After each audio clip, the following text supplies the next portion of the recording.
Commission. Today is Wednesday, January 3rd, 2024. Happy New Year, everybody. No? Can you hear me now? Yeah. All right, good. If you can't hear any of us, just stand up and wave and do like that, okay? All right. We'll determine the quorum. I'll take attendance. Marcia Cox. Here. Brian Moore. Here. Wendy and Fowler. Here. Louise Sheedy. Here. Okay, I'll notate that we do have a quorum. No alternates when needed. We can please stand and say the pledge of allegiance.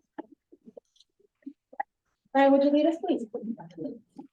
I pledge allegiance to the flag of the United States of America and to the republic for which it stands, one nation, under God, indivisible, with liberty and justice for all. Thank you.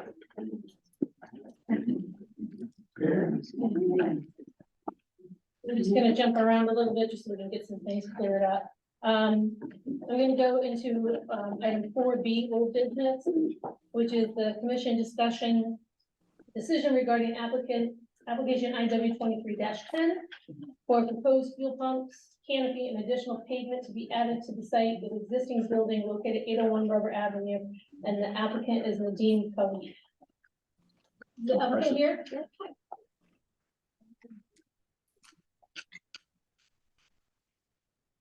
James DeMayo, you can unmute. Good evening. Is it on? Is that on? Is that on? Hear me now?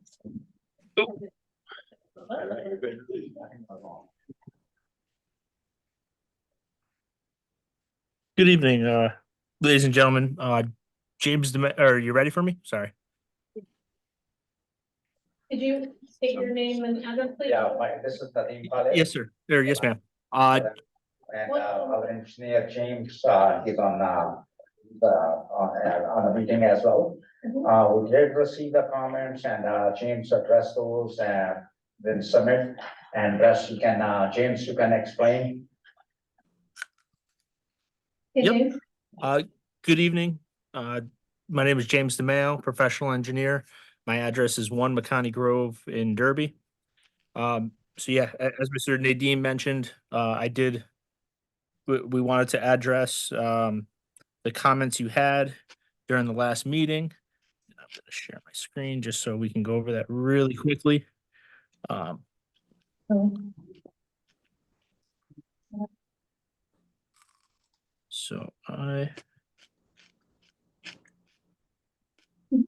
Okay, so you should be able to see. Sorry, this is in my way. Okay, so the first comment that the commission had was in regards to the tank sizes and locations. So on the site plan, we are calling out the 5,000 gallon or dual 5,000 gallons. However, I do believe that the applicant is going to up them to 10,000 gallons. I just got notified of that about 30 minutes ago. So we'll revise the plans accordingly. The second had to do with the fuel storage within the grooves that we were proposing along the edge of the concrete pad. So originally we only had one, however, I upped it to 3. Each groove will hold approximately 1.5 gallons of fuel. So in total, we're 4.44, so just under 4.5 gallons. That these grooves just by themselves will be able to contain before spilling out past the extent of the concrete. We also included our standard operating procedure for fuel spill cleanup on the plans as requested. And we also, one of the other comments was in terms of quantifying the amount of material that is going to be disturbed with this project. So I did also include that as well. Essentially, it's gonna end up being about a 3 cubic yard net in terms of elevation, but there is some significant, you know, amount of pavement removal, but pretty much all that's coming back. Same thing with concrete. So if you notice that the concrete has quite a bit more fill than excavation, but the pavement is opposite because we're going to be removing some pavement, adding some concrete. So things like that, but essentially it's going to pretty much net. I did also just get comments from the town engineer. None of them will ultimately change the design. A lot of them have to do with some clerical errors on the plans, some discrepancies in the engineering report. However, myself and the town engineer went through them, and I don't believe that anything is going to change these plans of any substance. So if the commission has any questions, more than happy to field any questions. Thank you. Yep. Commissioners, do you have any questions for the applicant or the engineer? No? No? Okay. Right, thank you, I don't have any further. We need to determine if this is or is not a significant activity. This location, considering you have to work on both sides, that there's significant activity. In my opinion, what do the commissioners think about that? I agree. Agree, okay. So can I have a motion to accept that, this is a significant activity? Your motion, Madam Chair, I'd like to make that motion. okay, is there a second? I'll second it. Then yeah, make sure you push the button. Okay, and again, second, okay, all right, so, all in favor? Aye. Any opposed? Any abstained? Okay. This is a significant activity. We will set a public hearing for February 7th. Wednesday, at 6:35 PM. In this room, right? We'll have the Yes. board, right here at the Board of Education. All right. Well, let's Thank you. do that. All right, Appreciate thank you.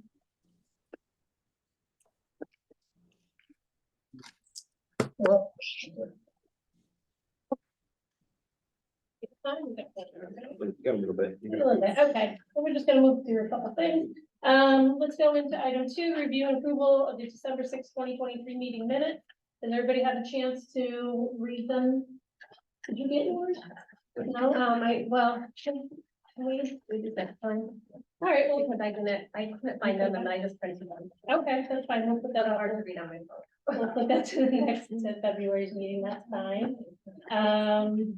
Let's see, let's go into item 5, new business, there's no new business noted, and 6 is correspondence, and I see no correspondence. The only correspondence is pertaining to the application Okay, for the road. all right, very good. Let's go into item 7, the WEO report. 7A, application IW 20-08 for commercial development at 0 Prospect Street. The applicant Magdi Babawi and Ansi Twadros. I talked to Ansi, he, as you know, the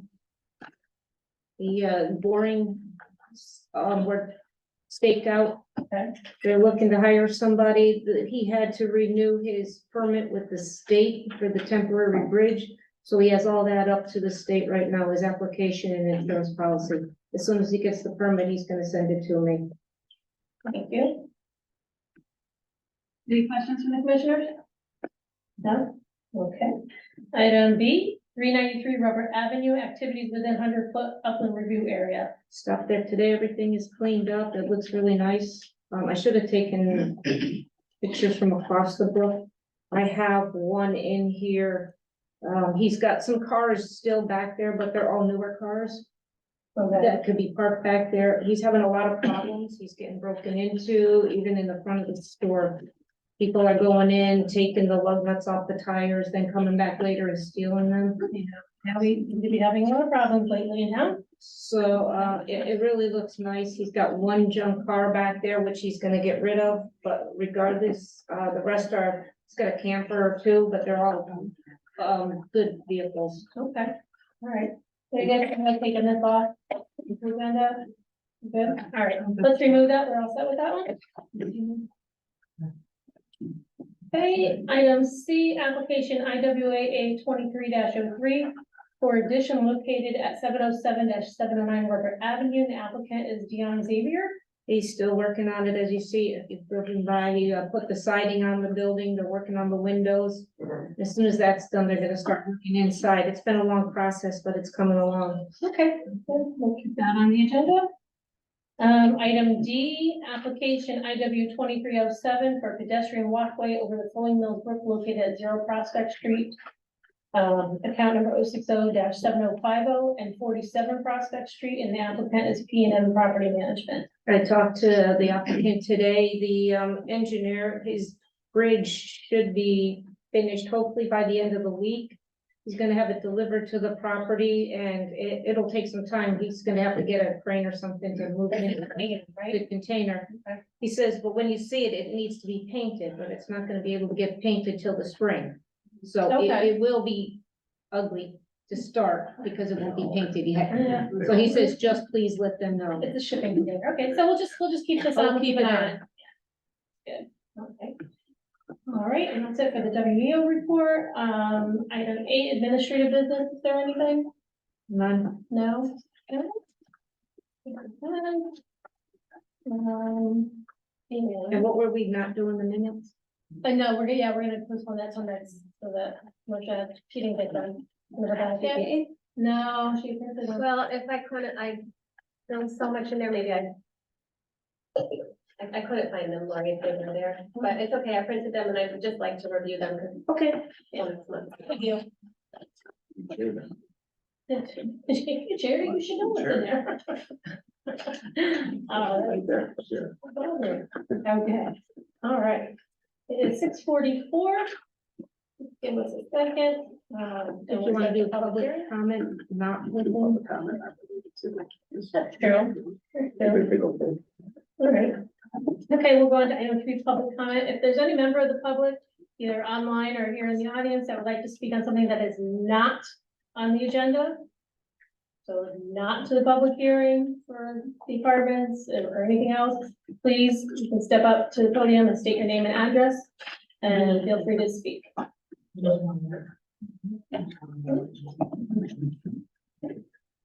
ask again if any member of the public wants to speak on something that is not on tonight's agenda. Please step up to the podium, state your name and address. Okay, hearing none, we'll move on. Perfect, 6:45. We're at 6:45 and we can start our public hearing. So we will begin our public hearing, the continued public hearing of Wetlands Commission for activities considered significant regarding an application for proposed development, the Long Meadow Apartments, IW 23-08, to be located over multiple parcels on Webb Road and Rubber Avenue. The applicant is Apartments at Long Meadow LLC. Before we start, can I just had some things that Yeah. needed to be handed out. This had to go to the intervener. This was going to the applicant. All it was a, the article from the newspaper. Thank you. And then, that's it. And then we have, once Jim gets up, the applicant, he can hand these out to you. Okay. All right. Very good. All right.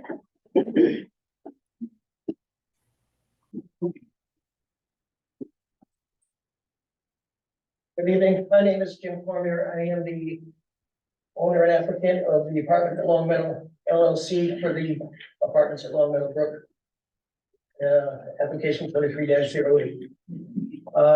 I had some discussion with Lori Rotella today. And there is some further information that we have not yet received from the Southwest group that we need to address. And we can't comment on anything that we don't have yet, so I'm respectfully requesting that we get a continuance until the February 7th. Until we can address what we have to do to accommodate the town peer review.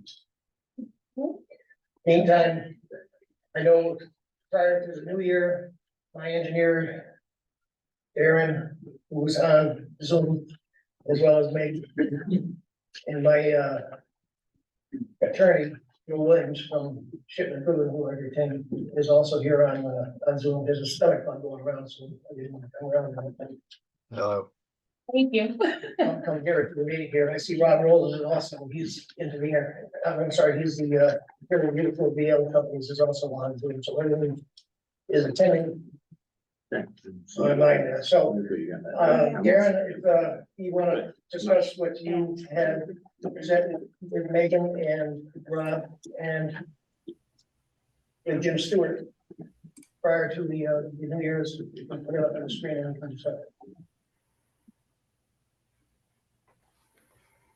Good evening, everyone. For the record, Darren Overton from SLR Consulting. Can everybody hear me okay? Yes, So I have a plan shared. Can you see the screen? Yes. yes. Okay, so at the end of December, we submitted an alternative, and I'm going to present that alternative tonight. Can everybody see the cursor on the screen? Yep. Okay. So at the last hearing, we presented an alternative that did show impacts, a couple of alternatives that showed impacts to these wetlands that are highlighted in orange on this plan. Those were what we had basically defined as the disputed wetlands, but we recognized them on the plans as wetlands. We had shown some impacts to those, and based on the feedback we got from the last meeting, we felt that there was another alternative that we could consider that avoided impacts to those wetlands. So in this alternative 5, we've reconfigured the apartment buildings in this area, as well as the access and parking, so that we don't have any direct impact to those orange wetlands. What we've highlighted on here in yellow is the upland review area disturbance that's associated with this. Essentially, we believe that the backside of the building here would be a retaining wall, so we can provide the 15 to 16 foot separation from the wetlands. We would need to do some grading in here, and there would be some access needed for construction. But then afterward, this would be seeded and could be a natural landscaped area. On the other side, we have a parking lot adjacent to the other isolated wetland that's here. Again, we're going to have likely a retaining wall in here for the parking. There will be no grading into the wetlands. We believe we can build the modular block retaining wall here, build this parking without any construction impact to those wetlands. And then once the retaining wall and the proposed improvements are built, the remaining area in here that's disturbed as part of this could be revegetated. The stormwater management for this would be substantially similar to what we had shown on the fully designed plan that was submitted. We would have down in a lower area underground detention with an overflow to a level spreader, which we've located in the same place. So the discharge would be in the same as the original plan. Sanitary sewers would come through along the roadway, extend up to serve both of the buildings. So essentially the utility infrastructure, the grading scheme with the grades gently kind of sloping down towards the wetland area as they do under existing conditions would basically be very similar to the fully engineered plan we had submitted previously. So with this alternative, which would be our preferred alternative, we would have no wetland impacts associated with buildings or parking. The only wetland impacts that would be associated with the project as far as direct disturbance would be for the 3 crossings that are necessary to provide access to the upland areas of the site. So that's a summary. We've updated the wetland impacts on that sheet. We did submit copies of that in December. That's a summary of the alternative that we've considered, which is our preferred alternative. And then I just want to recognize that we have received a few other things since the last public hearing. We received 2 letters from Trinkus Engineering, one dated October 31st, 2023, the other dated December 26th, 2023. And then we also received a follow-up review letter from BL dated 12/28/23. While we've had an opportunity to read through those letters and review the comments and concerns that are listed in there, we're not in a position to present, any information to deal with any of those comments at this time. So with the continuance, we expect that between now and the next public hearing, we will address all those comments and submit information to address those items. So at this point, that concludes the presentation of the alternative 5, which is the only new information we submitted since the last hearing. Happy to take commission questions if there are any at this point. Thank you. Commissioner Chairman, question. Mike, yeah, talk about it. Hi, this is Marcia Foots. I have a couple questions regarding alternative 5. Is this the same plan that you passed out the last meeting? Is that the same map that I'm looking at? No. Oh, okay, there's another alternative. Okay. Yeah, it's different than 4. For the record, this is alternative number 5, correct? That's right. Yes. Same Okay, order. no, this is different. Oh, we have a copy of it? You have, what's that over here? Is there another one? It's in the phone. Should be in the. Okay. There's a lot of versions. I have, my question is, do you know how much impervious surface there is on this new alternative that you prefer? I did not do that calculation to determine that area. Would you be able to do that for the next meeting, please? Yes. Thank you. Hi, this is Brian Moore. I have a question. Is this number of parking spaces the same in alternative 4 and alternative 5? No, there's a reduction in parking as well.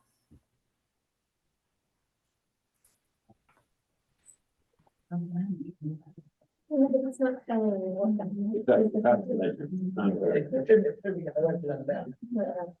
on the right hand. Oh. This is the new It's in alternative. the upper right-hand corner of that. That's not the right one.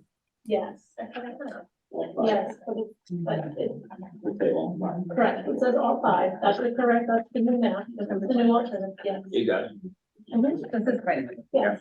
Oh. So for this, we have a total of 361 units, which has 184 garage spaces, 389 surface spaces for a total of 573 parking spaces. I don't recall the count on alternative 4, but I believe this is less. Thank you. By about 50, right?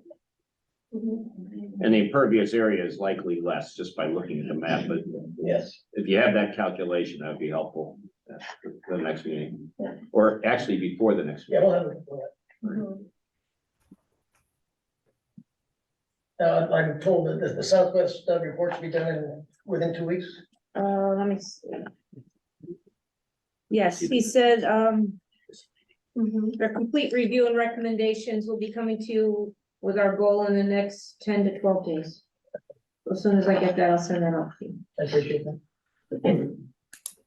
Commissioner, do you have any other questions? No?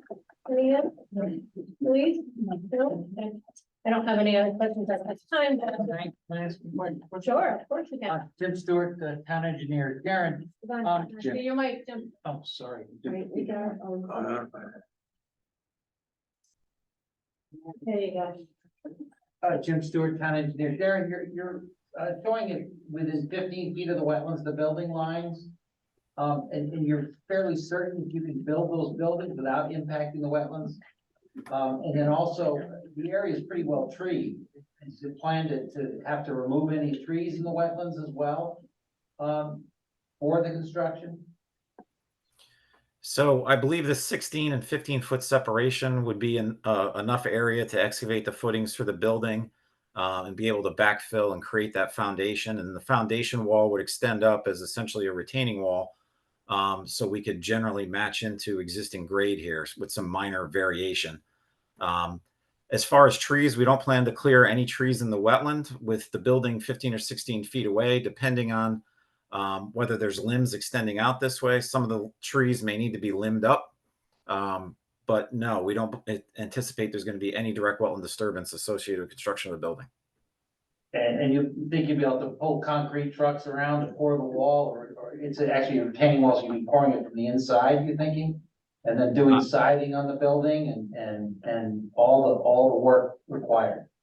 Well, essentially the concrete trucks would have access on 3 sides, so they could pour it from here, or if necessary, they could use a pump truck. Yeah. Okay, thank you. Any other questions? I have another question. I know Lori, you had mentioned, that you were going to try to get Megan Raymond down. We did not go. Megan's online. Megan, regarding the vernal pool, yeah, Ye- Megan. Yes, I'm happy to discuss that this evening. Good evening. For the record, my name is Megan Raymond. I'm a professional wetland scientist, registered soil scientist with SLR. At the close of the last meeting in December, a neighbor offered testimony that opened up the possibility, or that I guess he verbalized that there was what he characterized as an intermittent vernal pool on or adjacent subject property. He then provided, I guess the next day or shortly thereafter, he provided a map of the location of this potential feature to the land use office.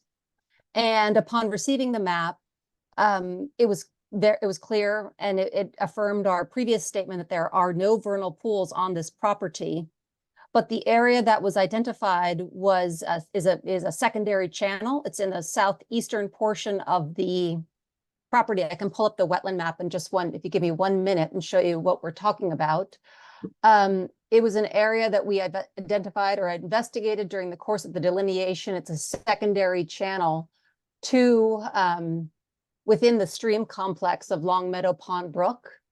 In this area is not a vernal pool. I was very familiar with the part of the property, but we did go down and take another look. One of our environmental scientists went and took some pictures just to further document our observations of this area, and we have prepared a summary of our observations in a memo that we'll submit in ample time before the next hearing for you all to review. But if you'd like to, I can share my screen quickly if you'd like to see the spot that we're talking about. Please. It might be hard to see. Darren, do you mind? I'm going to just push you off, I guess. So the area, it's hard to see because we've colored. I can see if I can find a better aerial in a minute. We can move on and we can come back to this, but I'm going to zoom in. But do you see my screen? Yes. I don't know why this is, okay, I don't know why this is dark. Hold on, I'm going to try to get it better. Sorry. So this, oh gosh. Sorry, a few technical difficulties here. I don't know why I got to click off. Okay, here we go. So this wetland, this is the map of the delineated wetlands on the site. As you know, it's about 14 acres of wetlands on the property, about I guess maybe a little bit over 14. But the area that we're speaking about is it's covered with wetland flag numbers now, but it's essentially in this area right by 1A. You can kind of see, I'm going to pull actually, if you give me a second, I can pull an actual aerial from Google and you can see it. But this is Long Meadow Pond Brook, and this is the emergent wetland complex that surrounds the brook. It's about 8 acres of emergent wetland that bounds the brook within the floodplain. And there's a secondary channel that exists right along this northern wetland boundary. It's sort of a back channel off of the primary channel of Long Meadow Pond Brook. And this is an area where the neighbor has, there's a small bridge and a gazebo in this area, and there is certainly perennial standing water there. But the area it's a persistently flooded feature, or I'm sure it has oscillations in surface water, but there's also direct connection to the brook. There's potential for fish. It does not have any of the requisite geomorphic characteristics to provide a very specialized habitat for vernal pool species. And so all of these observations have been documented and will be provided in a memo. But if you can see, I don't know if you can see I don't know if this is effective or not. I can pull a better aerial, but essentially this area that we're looking about is right around wetland flag 1A in that portion of the property. No, this one. Yeah. And I can, if you give me a second, I'm going to try to pull up another. If we move on to something else, I can see if I can get a better image for us to all to look at together. Megan, while you're looking for that, when do you expect to be able to submit the memo regarding the permit pool, your findings? I mean, it would, yeah, within a week would Within a be week, certainly perfect. fine. Yeah, is that okay? Yep, thank you. Yeah, no problem. Okay.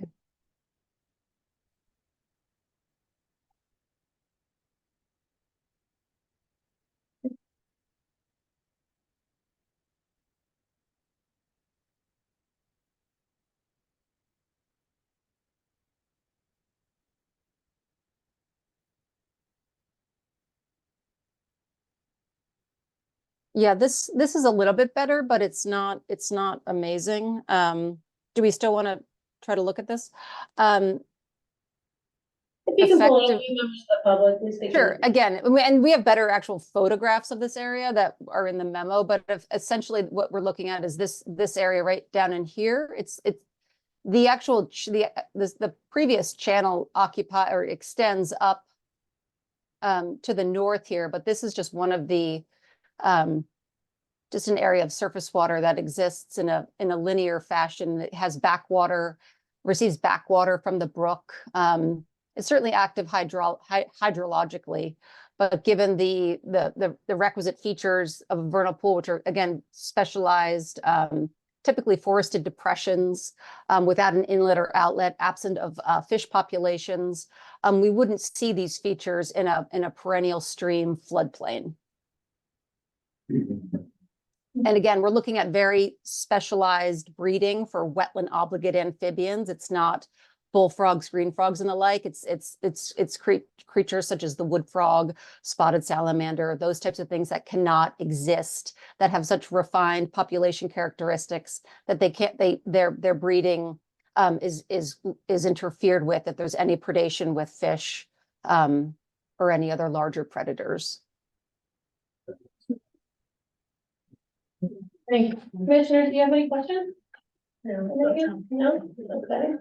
All right.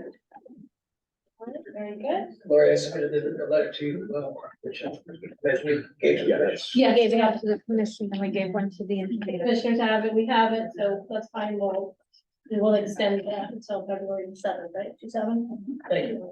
Thank you so Okay, much. 6:45 here. Yeah, 6:45 Thank you. here at the Board of Education, thank you. You know, we do have still a public hearing. I will open up to comments.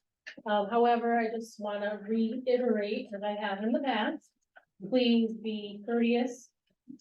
Please be short as possible, succinct, and focus only on the wetlands. So we know that people have issues with wells or with traffic and while that's, you know, we understand that and we can't do anything about that. So if any member of the public would like to speak on that, please step up to the podium, state your name and address for the record. I don't know how many we have. If we have an awful lot, then we'll do a sign up sheet. Samuel Lansman, 220 Web Road. I got some photographs. Can I see that? These to the board? Yes.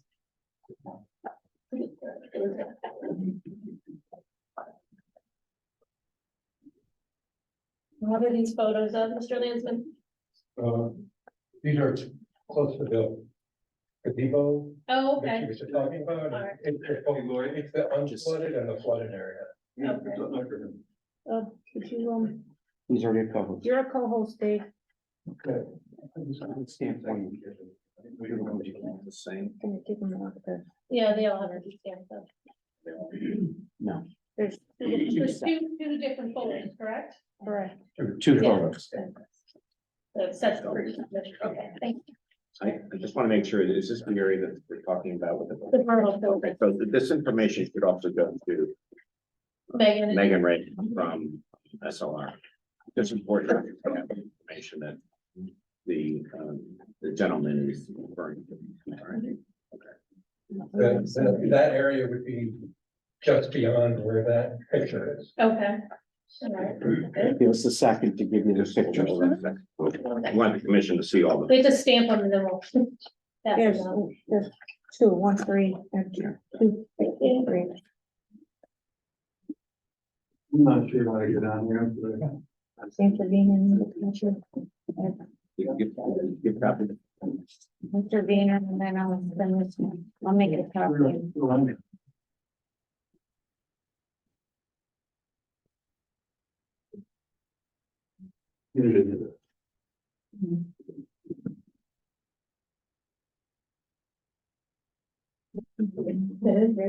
Very pretty.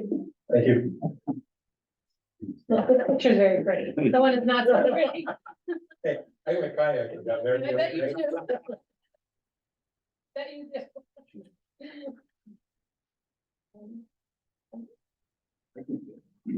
Is there anything? I'm gonna go.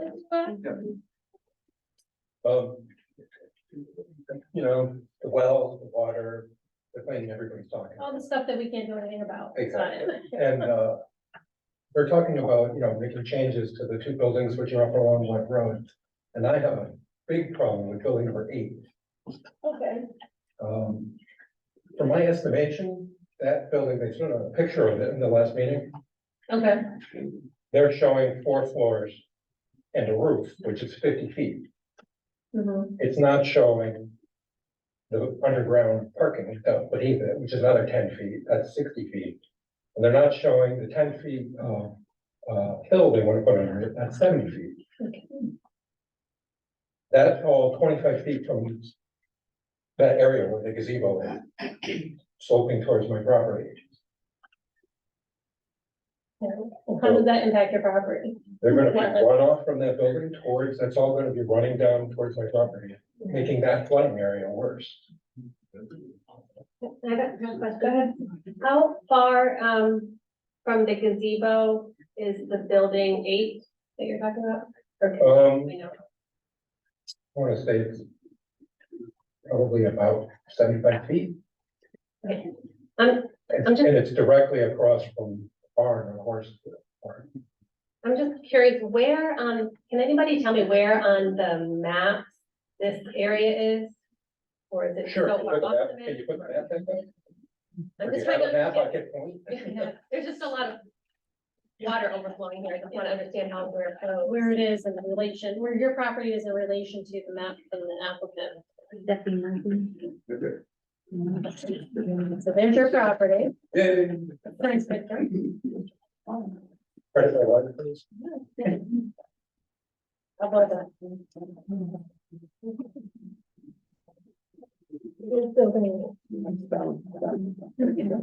These buildings need to be marked on these maps. They're not numbered, so Yeah, I know it's not here, it's Yeah. not here. Oh, It's down the so, bottom. yeah, where's the, Yeah. The property's not here.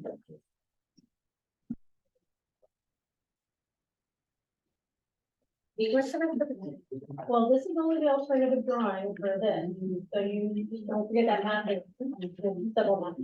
Yeah.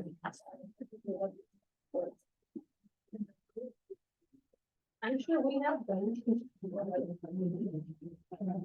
Bear with us one moment. This isn't one of the. I need to stop part of the file. She has her file there. You have this one? What's the So number? this building eight. Keep going. Yeah, this shows where whatever is part of there. It's in it right in None of here. these buildings are associated.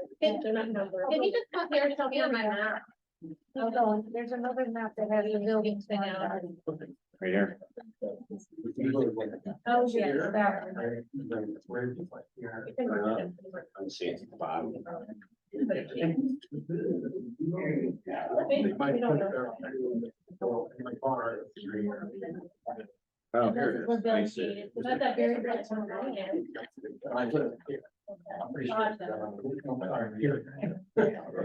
So the eight. Yeah, here's the gazebo right here. Gazebo is out. His house is somewhere in here. There's the bridge. Okay. So by putting this up, Yeah, saying that's the one that's. yeah. We. Where's the water gonna go? Okay, let's go back. Yeah, it's- Go back. I have another question. Okay, I have another question for you. Sure. We keep the noise down a little bit, I understand. We need to hear. On your picture, you have the gazebo at underwater. Yes. How far beyond the gazebo does water continue to rise? It has been actually up past the 100-year flood line. Not this past rain that we just had, but it has been up there. And on a regular basis, like every 3 years or so, it's 4 years. It definitely more often than 100 years. It seems like the water goes up pretty high on the building, you know. Yes. The gazebo itself, so it looks a little deep. It's deep enough to kayak. I mean, okay, thank you. Picture. What happens if you put something there? With the water getting- No, excuse me, I understand you have questions, but we can't. All right, you're all set? Yeah. All right, commissioners have any other questions? Okay. Anybody else? No? Thank you. Thank you so much. Next.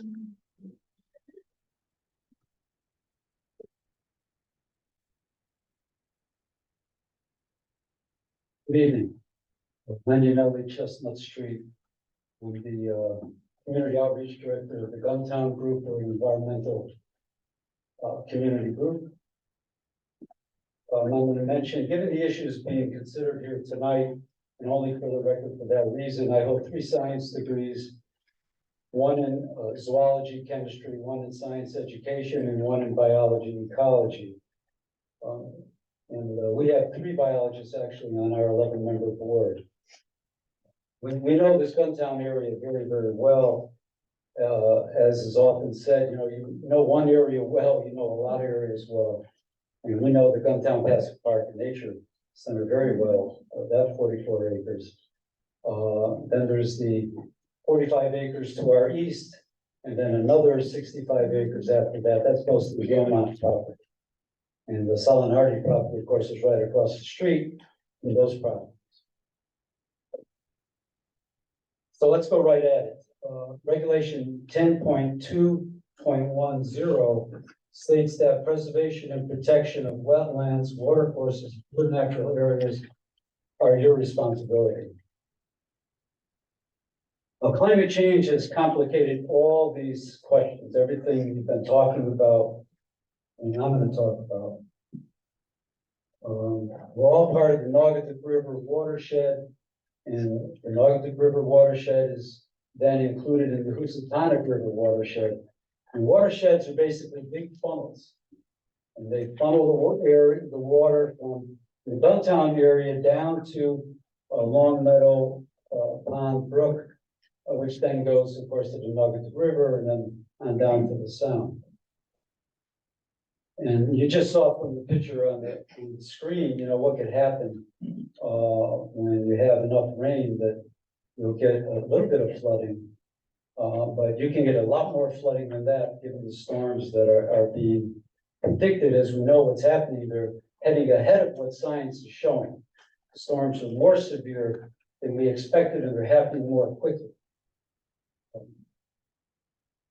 So the water table is very high in the Guntown area generally. Half the time we go down to the Guntown Passive Park and Nature Preserve, we have to wear special boots because of the nature, how wet it is. We're also surprised in walking up above where the Wilmot property is. There's wetlands up there in the higher areas. And there's also what we call wet woods. So I suspect the wetlands that you see in the Solinardi property, there's also going to be wet areas if it reflects anything like on the Wilmot property and the nature preserve.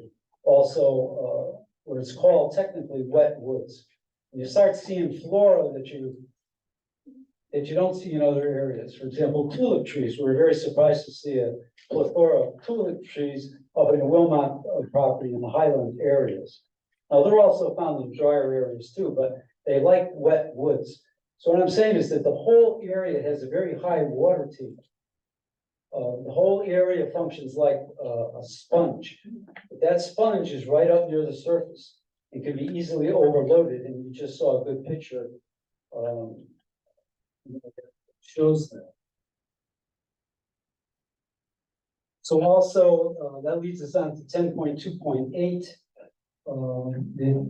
You have to consider impact on the proposed regulated activity on wetlands and watercourses outside the area which the activity is proposed. So that very much gets into our bailiwick with the nature preserve and also the Luna property. Also. So you have to consider not just now, but the future. That's extremely important. Also, 10.2.9, you have to consider the impact to off-site water courses, and Long Meadow Pond Brook, of course, isn't just on the Sullivan Arctic property. It runs through the Guntown Pacific Park and Nature Preserve, and then it runs past the Sullivan Arctic property down to the Naugatuck River. So should we have these severe storms, and you get erosion and sediment going into the Long Meadow Brook, you've got to consider that. Because there already is obviously some suburban development in the Guntown area. If this is going to add to that, you're going to have more hard surfaces. You have more asphalt. And water is going to shoot across that. Even lawns that are put in, a lot of people don't realize is lawns don't really absorb water well. If you watch a lawn in a real hard storm, the water shoots across it. Doesn't really get absorbed in it. And that's what you're going to have happen here with the type of development that's being proposed. But you have to consider sedimentation. And lastly, 10.2.4, this is very much in our bailiwick. Wildlife habitat and wildlife have to be considered. I'll give you a concrete example. We have a number of research projects going on at the preserve, and another project involving wood ducks. Wood ducks had a tough time of it. In the 20th century going into the 21st, a lot because of fossil fuels. The fossil fuel arcs that come off of roads that put lead with lead gasoline previously, especially put lead into the water, also from previously shotgun pellets, and that greatly reduced the wood duck population. So we're trying to help that situation out. We've been working with DEP along Long Meadow Brook. We have 4 wood duck houses. Now, how does this involve the solidarity property? Well, wood ducks don't necessarily nest where you want them to nest. We're finding that out. We haven't had one nest yet. We've seen one wood duck that's been seen cruising across Long Meadow Brook stream, but we haven't had success there. But they will nest in other areas. They're very interestingly, they have a hook underneath their webbed foot that allows them actually to climb trees and nest. You don't think of that as a duck, right? But the wood duck does do that. That's how it gets its name, wood duck. So, and they could go out as far as 0.5 miles away from the watercourse, which puts all this land, as potentially wood duck habitat. And you have to consider that as a wetland, as a wetlands commission. We consider the wood duck an indicator species. Indicator species mean, as well as they go, we get an indication how the ecosystem is going. They don't do well, there's a good chance we're not going to do well. For a lot of people here, it's floods. With the houses and streets that we've seen. So in summary, our organization, Guntown Group, we're over 100 strong. We're opposed to this development on the Southern Arctic property. Thank you very much. Thank you. Three-minute time limit, just so that we can get everybody can have an opportunity to speak.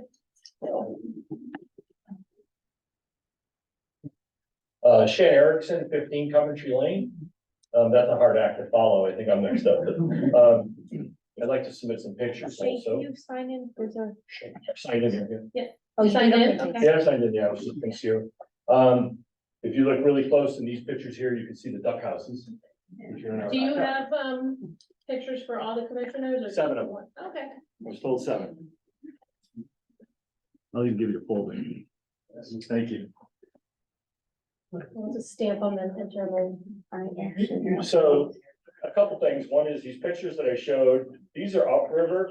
And in December, I spoke about FEMA and people that live on the river have to have FEMA insurance. And how that continues to spread. If you look at these pictures, you can see that the water definitely backs up and the water needs to go somewhere. And it's not gonna go upriver, it's gonna go downriver. So the picture I gave you, one of them shows the flooding at its max on December 18th. And the other one was taken today, and you can see where the destruction is. My other point I want to make is, there was a young woman here who was in December who spoke about the wildlife. And she did an excellent job. And I want to thank Megan Raymond for pointing out that there is salamanders on this property. I don't think they know just to stay in that one area. They probably wander everywhere. So, there's plenty of other wildlife. I didn't give you the picture with the deer in the river, but, I could show you more if you'd like to see some more. So, thank you very much. Nice, thank you.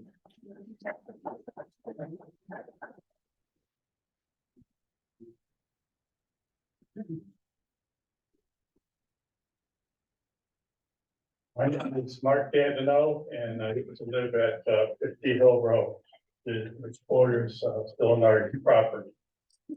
I lived there for 50 years, and my family had it for 56 years. The house sits on the hillside overlooking the proposed property. We got to see everything going on with that property. Flooding was a big issue at Millville Nursery, with the flooding water entering the greenhouses and the barn. Nick Silinari had to move some of his plants from the lower levels of the greenhouses up to the parking lot. That's how bad the flooding was. With all the rain we've been having, my concerns are, what are the plans for water detention ponds and erosion control materials? One big problem I see on construction sites where, when we have big rains, the erosion control materials would fail. So with all the rain that we've been getting, no matter what erosion control devices are used, if you get 5 inches of rain, you're gonna have a failure. So I also have a concern about the contamination on the property. There were several 55-gallon drums scattered throughout the property there. Some just rotted away. There were about 15, 20 cars that were in a pond, little pond there below 50 Hill Road. And the water there was green color and there was oil floating on the top. I'm also concerned about the use of heating oil on the greenhouses. They had to keep the plants warm there. They had several furnaces and kerosene heaters. I'm sure a lot of kerosene built onto the ground there. So that's my concern about the property. Also, back in the 80s, the property, I believe, was proposed for condos, and the town rejected that. So here you're adding these apartment buildings. Look at the plans and everything, it was far worse than the condos that they proposed back in the 80s. And the town rejected that. So I'm also concerned about our taxes and everything. Fire, police, medical, townspeople. I have concerns that it's gonna raise our taxes. That's all I have to say. Thank you. Thank you. Anyone else? There, Yeah, sure. Oh. The next. I'm gonna let her go I'm first. sorry. No, pardon me. So we have 3 minutes. 3 minutes. All right, Sean Stanton, 255 Webb Road. I've been up here before. I'm gonna talk more about the wildlife and the comment made that it's a high value wetland, but it's not particularly sensitive. And I don't know how long Megan and her team have been walking around down there, but in observing said wildlife, but I've been watching it for 34 years. And I'm just gonna read off a few things I've seen. Bats, owls, turkey vultures, turkeys, hawks, great blue heron, pileated woodpeckers, deer, possum, skunk, bobcats, fox, bear. The other day, we had an 8-point buck in our yard. We've also had a couple of bucks and 4 does having some fun in our backyard. If you wanna sit on my deck and spring, the Canada geese migrate and they settle on there. You can hear them settling at night at dusk. So I don't know how you can say this isn't sensitive. And I can't say, I think Megan said at one point, there's nothing to eat down there. Well, I've never seen a deer get to the bottom of my driveway and turn around and say, well, there's nothing over there for me. And if you look at where we live in this whole area, like everybody's been mentioning, the top of Westover and the top of Brighton and Coventry, it's all really one big nature preserve. We've all watched it. We've all seen it. And, you know, basically, you're going to destroy it. You are going to destroy a beautiful piece of property. You're going to ruin the wetlands. You're going to inadvertently kill or whatever all of this wildlife. So that's all I really have to say. I'm going out of motion maybe, but this is where I live, where we all live, and we're very concerned. And thank you. Thank you.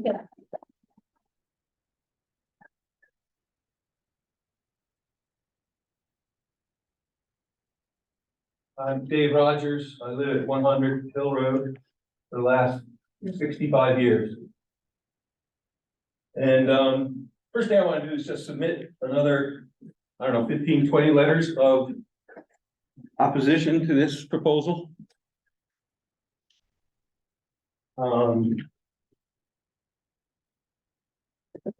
The flooding that occurred on December 18th was phenomenal. Just go on my website, my Facebook page.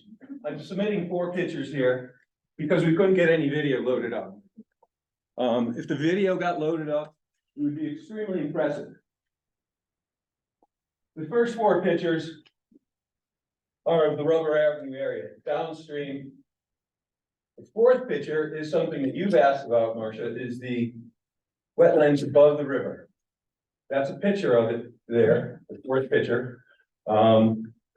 It's flooded pretty badly during December 18th. Rubber Avenue, the pictures are up to the bridges. And I think we only had like 2.5 inches of rain.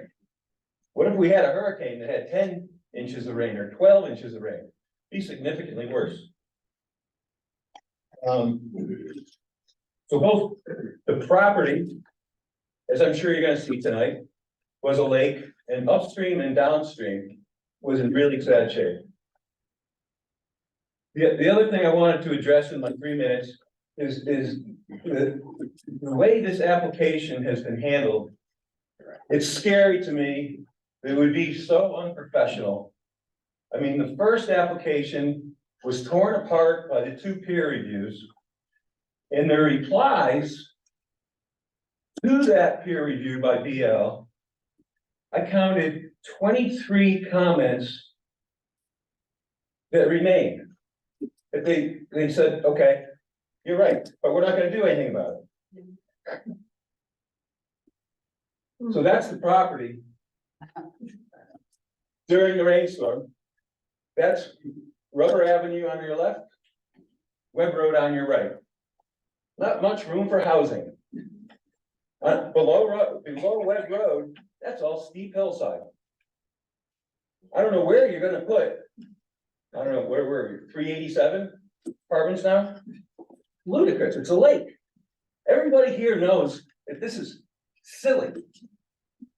But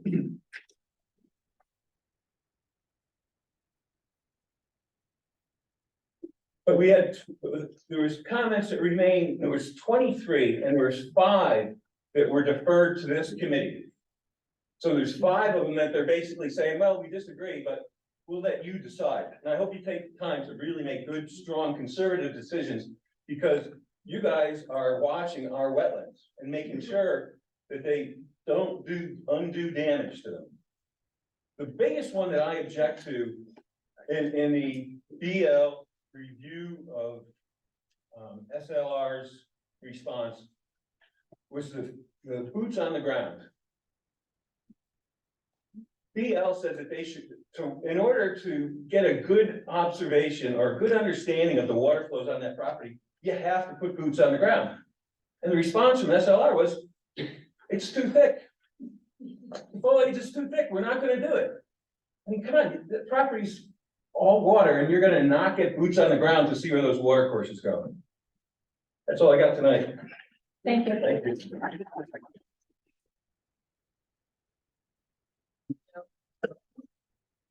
I want to ask a question up in- but, you know, like what, Yeah, where is it? like where exactly are? Yeah, where on the map is that picture? How, where is it? It's not. Yeah, I'm sorry, what's that? like how, I mean, we see what we appear to be property, we don't know where that is on the property. So we've got another video we can show in a bit. This is that map right there. Go ahead.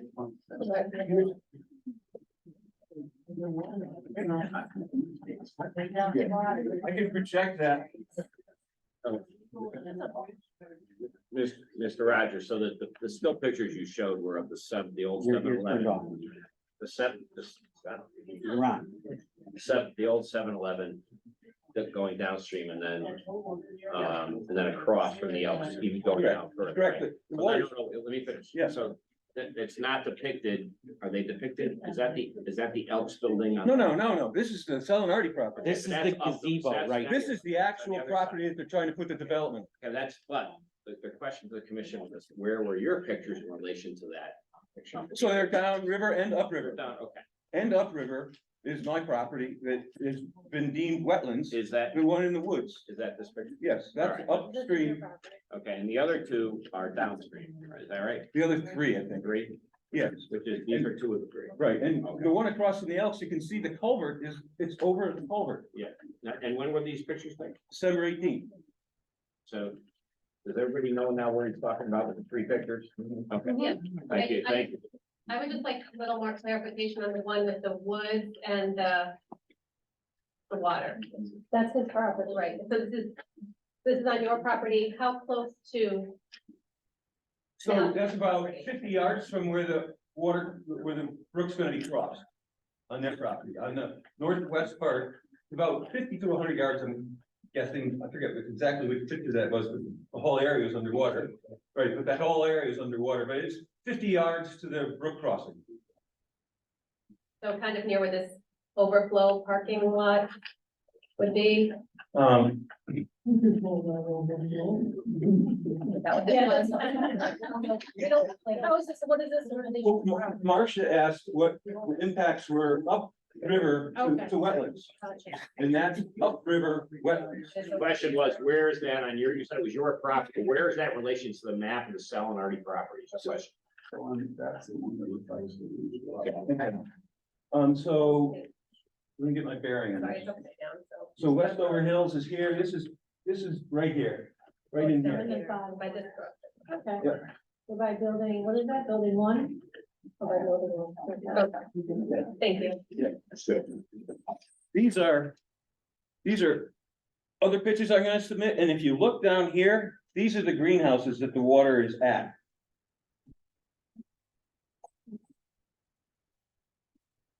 Okay, thank you. And that's in- Yeah. Oh, these ones. Overlay one. I have to stamp them on. Oh, Yeah. gotcha. And that's an overlay of one with the two roads that are marked yellow. Thank you. Got it. Okay. Well done, Mr. Rogers. Dave, you have to end your. Lily Semko, 399 Web Road. We can't hear your name. Can't hear you. I don't know. The other microphone's not. Lower the, yeah. Push the button. I really don't need a microphone, but okay, is it on? Well, it needs. Kimberly Simcoe, 399 Web Road, Naugatuck, Connecticut. Been living here for over 30 years. Property adjacent to mine is at 3 87 Webb Road during this last rainstorm that we had.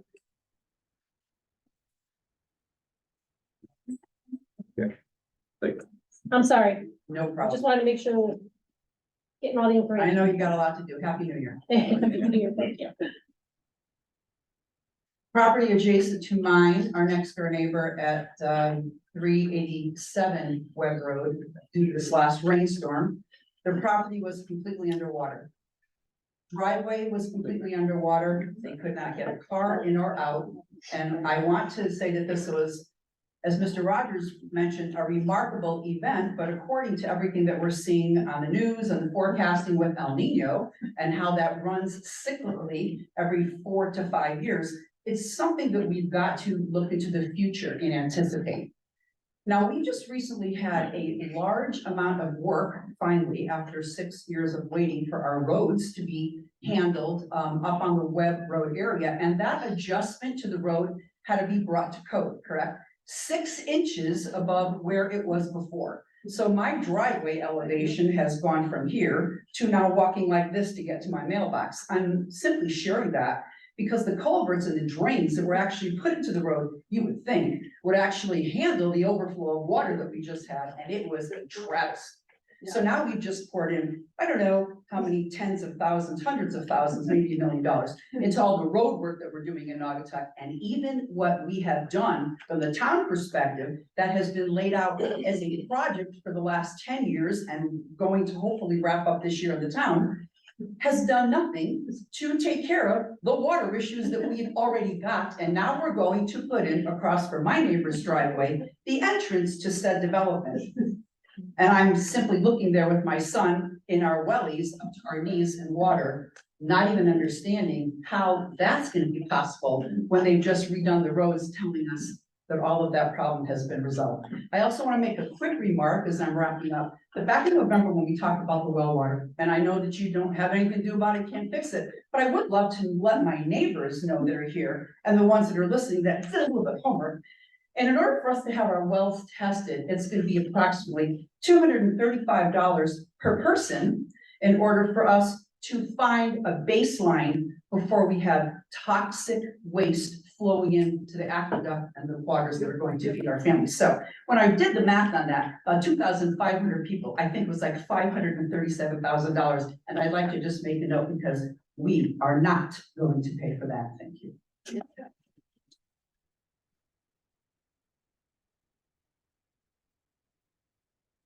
Hi, Fran McDonald. If you push the button, it will rally it up right there, you go. Hi, Fran McDonald, 1241 Rubber Avenue. I have a few handouts, may I?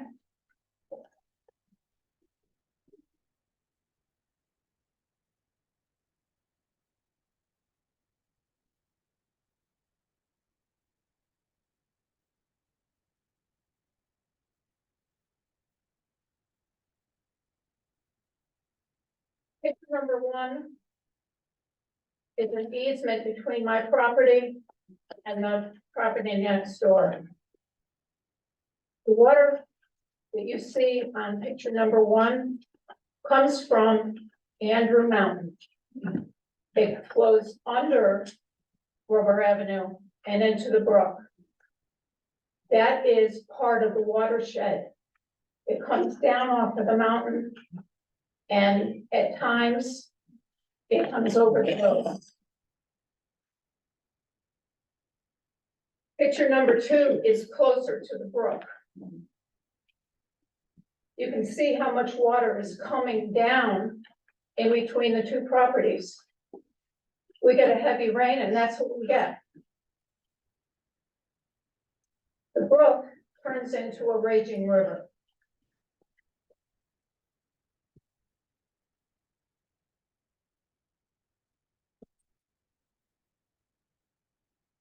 Picture number 3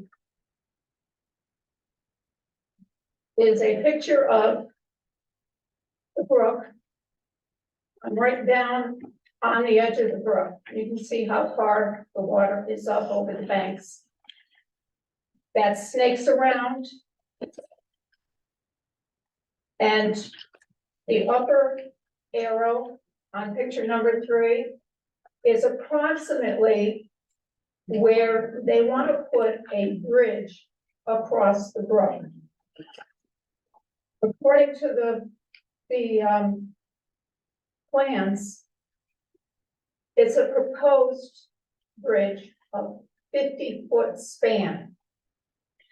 And I don't understand the culvert that they're talking about.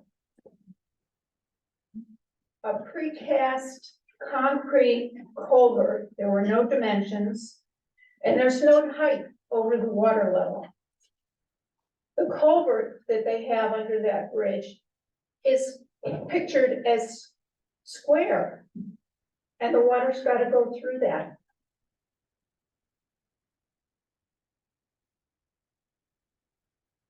When What you are the- look at these pictures, What are the arrows, the red arrows on your picture, in picture 3 and 4? Downstream. I don't know.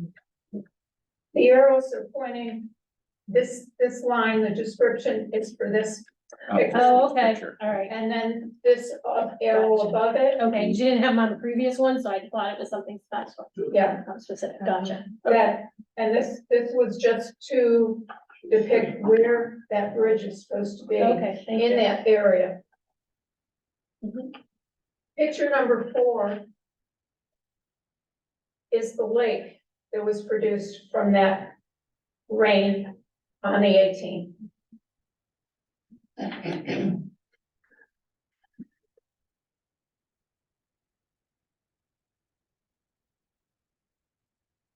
If that bridge is put in, how high is the buffer gonna be where the road is gonna be?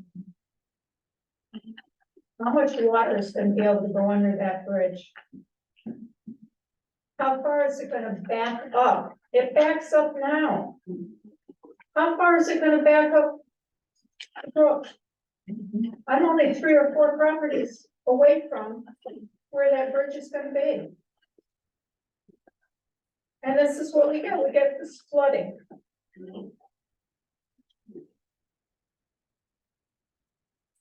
Over the past 7 years, beavers have dammed up that brook. I don't know who destroyed their dam, but they destroyed the dam and the beavers disappeared. Well, beavers come back. And they're gonna have a real brawl when they find that bridge. And build their dam and dam up that bridge. And it's gonna flood the whole valley.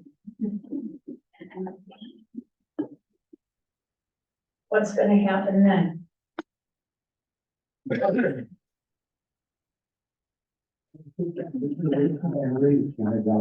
I had a beaver colony at my home when I lived in Barkhamsted.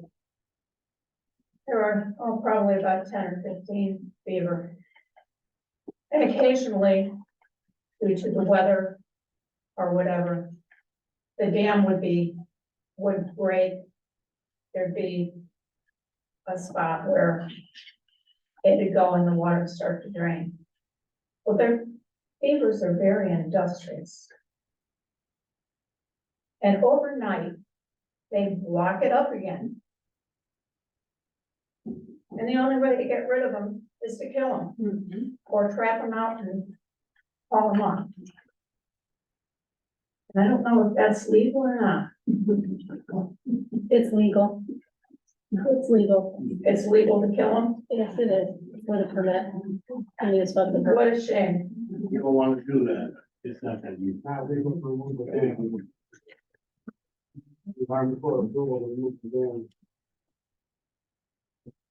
Avoid it altogether.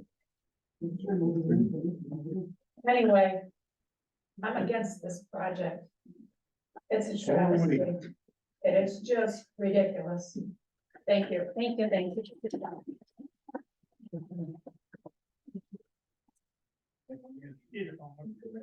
Yes.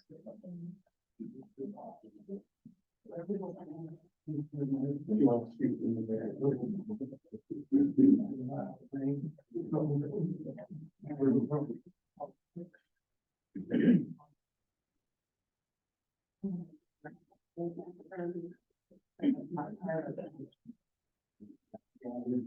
evening, ladies and gentlemen, of the commission. My name is Jeffrey Doyle, 255 Wed Road. I live on Wed Road, right where Dave's cursor is pointing. And that's going to be directly opposite the entrance, which is on another map. You'll see is a very sharp turn and a steep decline and turn out into front of buildings 6 and 7. You notice the wetland area there. Describing the area where the buildings are going to go, you'll see on the right, they're all trees. Those trees will all go. Those trees are currently, because that's a steep bank, and I know some of you have walked that area. If those trees are removed, the bank is going to subside in. That's my concern. The upland regulated activity seen on the, or classified in the DE report, is going to destroy all of those solid foundation where the soil is solid because of the trees and the roots. They're talking about building a retaining wall 15 foot from the edge of the flood zone, which I heard tonight. That just does not make any sense to me. So my concern, obviously, as we look at this, when the construction people come in, there's going to be all of the grubbing, excavating, filling, movement of soil and land. It's going to take a long time to stabilize again, concrete walls or not. This is just going to be a disaster. And I implore you, as a commission on the wetlands only, the rest of the planning committee is going to be hell, I can tell you that. But just in the wetlands, it's going to be a disaster. So please, I object to this. Please do not pass it.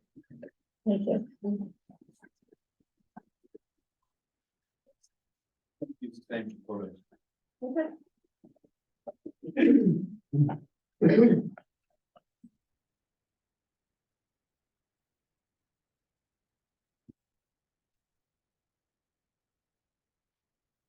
Okay, my name is Felix Kulski. I've been a resident for 40 years. Currently reside 43 Farmington Lane, okay, for the last 20 years. So I'm an animal lover like anybody else, and I know you want to, I want to conserve all this wildlife and everything else. That's one of my concerns. But knowing this picture here, prior to us being in Farmstead, we lived on Brighton Road. Okay, so I've seen this from both sides, and I can attest to you that the water here, level right now, is nothing that I've seen in the last 40 years. There's been times when Andrew Mountain, there's nothing holding Andrew Mountain, from that water coming down. It's just a grassy plain, no trees, there's no retaining walls. And I can't even tell you how many times that Rubber Avenue itself was impassable because of the water. So where the hell is this water gonna go? Right there, and I'm gonna tell you, I went there December 18th, all right?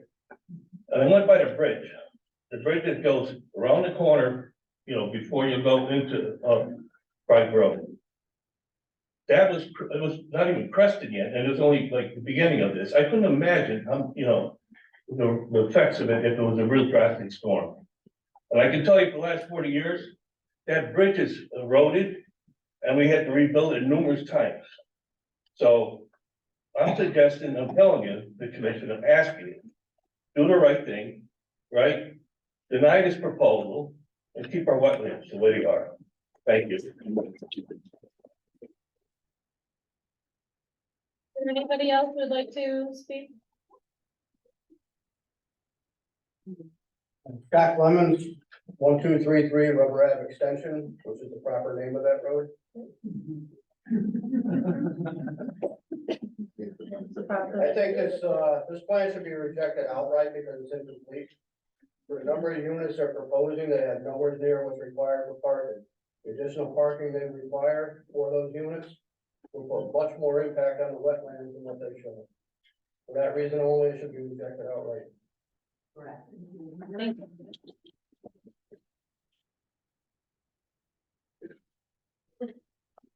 you.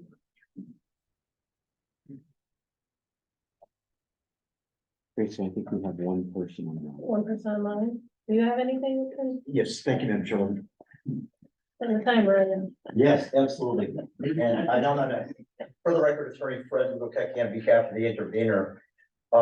Within 3 minutes, I promise I'm going to synthesize the very good comments and questions that were made by many people, including the borough engineer. After the presentation of the fifth alternative, the borough engineer, Mr. Stewart, heard a lot of comments. Are you sure that these activities immediately adjacent to the wetlands are not going to have an adverse impact? And first answer to the development team was no.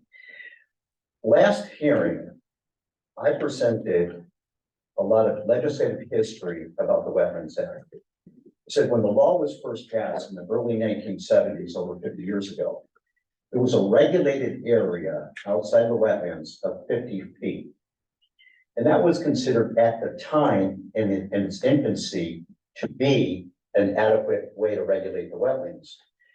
But science proved that activities outside of the 50-foot buffer actually could adversely affect. So in the famous Aaron case, it's a Supreme Court case, they sanctioned having regulations that would extend all the way up to 200 feet outside of the wetlands where the circumstances warranted it. So then another piece of information that I gave to this commission, as well as the development team, were the 1996 amendments, okay? And I presented a very, very brief 3-page summary of the 1996 amendments, which said, Jesus, the Supreme Court is giving credence to regulating way beyond the 50 feet. Let's go to 100 as the suggested minimum regulated area, because what can happen within 50, 100 feet and beyond can have an adverse effect on the wetlands. So on page 3 of the Public Act 96-157, I highlighted it and I gave everyone a copy of it.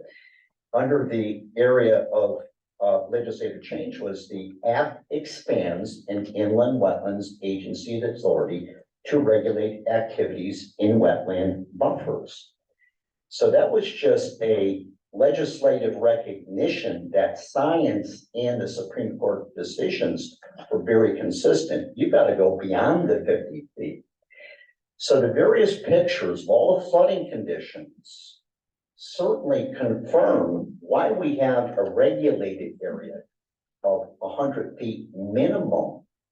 And the Supreme Court, the Aaron case, which Developers Council and Attorney Fitzpatrick know about that, you can go beyond that area if there is a nexus to possibly disturbing wetlands, if it's 150 feet, 200 feet.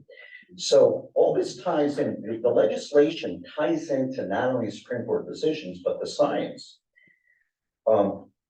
There were the fundamental problem with the initial application and the 5 alternatives, all of the proposals basically treat our 100 minimum regulated area as you don't have to worry about it.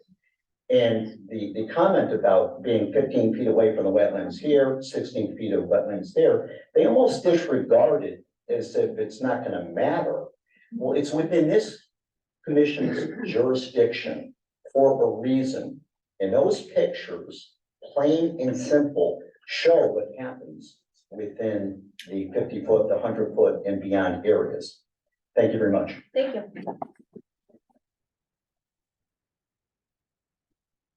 Anyone else? Strong point. Good evening, Steve Trinkus for the record, a licensed professional engineer representing the interveners. One of the documents the interveners submitted was a phase 1 by Tetra Tech done in 2012. And if the commission looks at both page 2 and page 16 of the PDF, what you're going to find, especially on page 2 of the report, is it notes that this study in 2012 found numerous compounds with exceedances above the DEP thresholds, which means you have material on this site which are not good for the environment. And this was the same point I made in October about the shredded rubber that in place, it's not necessarily a harmful material. However, when you disturb it, it can release volatile organic compounds and heavy metals. In order to develop this site for anything, you need to have a clean site. You need a phase 1, you need a phase 2, and potentially a phase 3 to remediate the site and remove all of the offending non-native material from it before any development is considered, whether it's a project like this or single family housing, anything, you have to have a clean site for point 1. Point 2, in my December 26th letter, this is an issue that has not been widely discussed by the peer reviewer, is stormwater quality. Stormwater quality is a major concern because it occurs in upland areas, but does affect things in the wetlands. There's many pollutants in stormwater, suspended solids, think of coffee colored sandy water, nutrients, both nitrogen and phosphorus, metals and hydrocarbons, which come from our vehicles on the roadway. All of these pollutants, occur on impervious surfaces, and when it rains, they all get washed off. That's why the focus of low impact development, as an example, uses the water quality storm, which is 1 inch of rain in 24 hours, because that first flush, as it's termed, is what washes all the nasty stuff off. Now, the applicant's proposal uses basically 2 treatment systems: standard catch basins, 24-inch deep sumps, and online hydrodynamic separators. And what I've submitted in the December 26th letter is calculations based on the applicant's data for all of the watersheds. There's watershed 13, 14, 15, 16, and 17. And we know what the total area is, the impervious cover. We give you the equations to calculate these loads and how much is going to be created. Then we evaluate the treatment systems and we show you how much a catch basin will remove, which is really insignificant, and the online hydrodynamic separator. Separators do not remove 80% of total suspended solids in an online configuration. The American Society of Civil Engineers, what they call BMP database, which is based on monitoring data across the country, averages 38% for online and offline separators. The University of New Hampshire Stormwater Center tested these in 2 configurations. Offline, they find 75% TSS removal, online 28%. So I'm giving the applicant the benefit of the doubt. I'm using the 38% value from the ASE database. And what you get in conclusion, this is on page 4 of my report, is that the TSS removal rate is 41%. Connecticut DEP has a goal of 80% removal. So you're not meeting that threshold. You're not even close to it. You're half of that threshold. Also, we have 23% removal of phosphorus. Nitrogen is 1.8%. Zinc is only 26%. Hydrocarbons are 42%. There's no removal of dissolved inorganic nitrogen. All of these pollutants will be discharged to the wetlands and watercourses on this site via the level spreader systems proposed by SLR. I also go through on pages 4, 5, and 6, I believe, descriptions, actually, I guess pages 4 and 5, descriptions of how these various pollutants affect the natural systems, especially the wetlands. Sediment, A, can clog the gravel substrate in streams, which if you clog the gravel substrate where the benthic organisms live, therefore they die off and that affects the food chain going up. Phosphorus may not do much in a flowing stream, but when it gets to a pond, it is a available nutrient for invasive vegetation, including algae. Nitrogen doesn't really affect freshwater systems per se, but it can get into the groundwater and it stays in the groundwater. Metals and hydrocarbons can also be toxic at very low concentrations to the small organisms that live in the bottom of the streams. So there is an adverse physical impact from the activities proposed here in the upland review area. You are adversely affecting the water quality. Water is a physical feature of the site, and you're going to change the water chemistry and make it polluted and less acceptable to the natural habitat and the creatures that currently reside there. The other issue, and this goes along with all the photographs we've seen tonight, the December 18th storm, according to Weather Underground, the website is called wunderground.com. was a 1.27 inch rainfall event. Now, that is measured at Tweed New Haven Airport, which is the closest airport to Naugatuck that keeps the 24-hour records. Now, a water quality storm is 1 inch of rain, so we had a little bit more than our water quality storm, and these photos are what results. Okay? And again, this, I think some of the residents have pointed out, what happens when you get 3 or 4 inches of rain, which we have had before? That flooding is going to be way worse. And that doesn't even include the runoff from this proposed development. The stormwater management system proposed here does not reduce runoff volume. We have underground detention, there are line systems, and they're very deep underground, so it's unlikely they would infiltrate even if, they had soil testing to demonstrate that. But the bottom line is, all of that impervious cover, and again, in aggregate on the site, we have, let's see, 3.2, and 3.6, 5.6. Then about 7.5 acres of what is considered directly connected impervious cover, because all of these roads, all of these driveways, all of these buildings are all connected to the stormwater management system. So you put 1 inch of rain over 7.5 acres, you have a big volume of water. And that water is going to get into the system long before the watershed of Long Meadow Brook gets down to this point out of Middlebury. So the increased runoff volume will also cause increased flooding on the site. The other issue with increased runoff volumes is that streams like to flow for a certain depth and a certain length of time for a given rainfall event.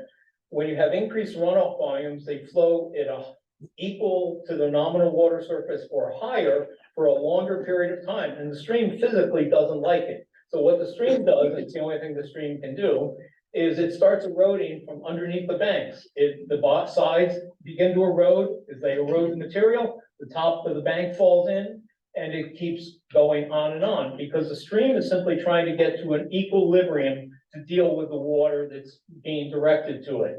And eroded stream channels may look natural, but when you start seeing all the roots exposed along the banks, you have a problem. That's not a natural stream. A natural stream is having those banks vegetated. So not only do we have a water quality issue, we have a adverse physical impact to the water course itself because of the increased volumes being directed to this site. In reviewing the last BL letter, I do concur that there's a tremendous number of outstanding issues that have not been addressed by the applicant and need to be addressed. But the bottom line is there's 3 major points that I see as adverse impacts. We have the unknown material on this site with exceedances above DEP threshold that you're going to disturb by construction, and you're going to have discharges of those pollutants. You're going to have the pollutants from post-development runoff adversely affecting water quality, and you have increased runoff volumes adversely affecting the stream channel morphology. Those are all direct physical impacts to the wetlands, which, even though they occur in an upland area, you have that it is not a possibility, it is a probability, and it's a high probability. This is why low impact development came about, was to address volume and water quality issues, because after 30 years of peak rate attenuation from 1980 going forward, environmentalists and engineers finally got smart enough to realize that we have to change the way we do things. We cannot keep doing them the same way. Thank you.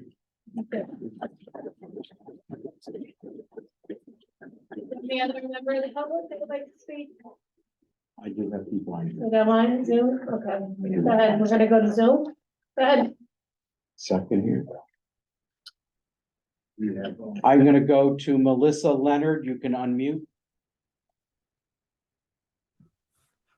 Good evening. I just had a couple of questions. I mean, the engineers have covered pretty much everything. But I was wondering, I think I read in the original Southwest Conservation District assessment, something about an environmental impact assessment being done, including an analysis of wildlife habitats on and near the site and the impact of the proposed use, as well as a description of vegetation types, including rare or endangered species. I didn't know if that had been done. If not, I didn't know if that would be useful. Also, something that I had been reading recently about runoff, roof runoff, which is polluted, of course, because you've got asphalt shingles. Even the metal roofs have pollution coming off of them, as well as the runoff from the driveways and, the treatment of driveways. Let's talk about salt in the winter, right? And if this area is flooding, we're going to have tons of salt to rectify the ice situation, like we have around town a lot this week. But I saw an estimate that in a 1-inch rainstorm, a 1 inch of rain produces 62 gallons of water for every 100 square feet of roof surface. And I couldn't find the dimensions of, obviously I couldn't find the roof dimensions for these buildings, but I couldn't find the dimensions for the buildings. There was just too much information in there. But I calculated my house, which is only 1,100 square feet. And in a 1-inch rainstorm, approximately 593 gallons of water would come off the roof of my little house. So I can't even imagine how many times you'd have to multiply that to calculate how much is going to come off of these giant buildings. But I think everybody's pretty much summed it up. It seems insane to me to put buildings in that area. I mean, any of us who have lived there any amount of time know that it becomes a lake in a big rainstorm, let alone one, like we've had several times this year with over 1 inch of rain. So I just think that the commission has every right to say this is an inappropriate use of the property and ask the applicant to maybe consider putting it somewhere else. Thank you.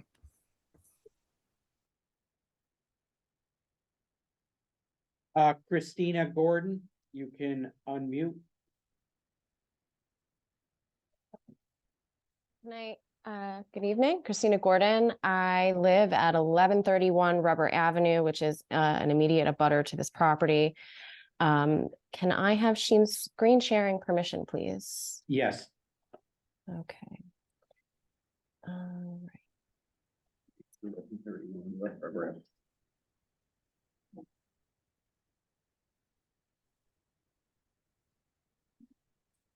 Okay, everyone can see my screen, I hope. Yes, we can. Okay, so this is an image that has been shown by a few participants thus far. While I was waiting, I just did a quick markup for wayfinding purposes. So this property circled here in blue is my property, 1131 Rubber Avenue. To the left, Rubber Avenue Extension. That is Project North. And this circled down below is the gazebo that had been shown in some photographs as well. Let me see, go to the next image. So just for point of reference, this is the site plan, the overall site plan in the approximate same orientation. Again, my property here, 1131 circled, and the gazebo here, just for sort of wayfinding. I want to show another.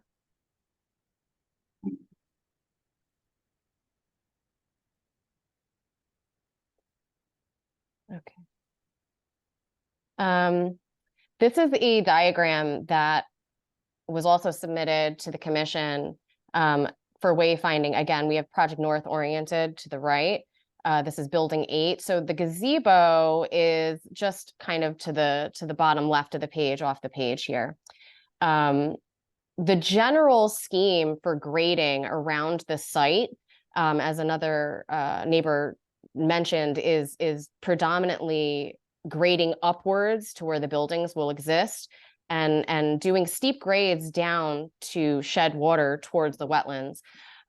Just for point of reference, the blue line, which I think is something that most people can understand, is at an 8.33% slope, which is an accessible ADA ramp.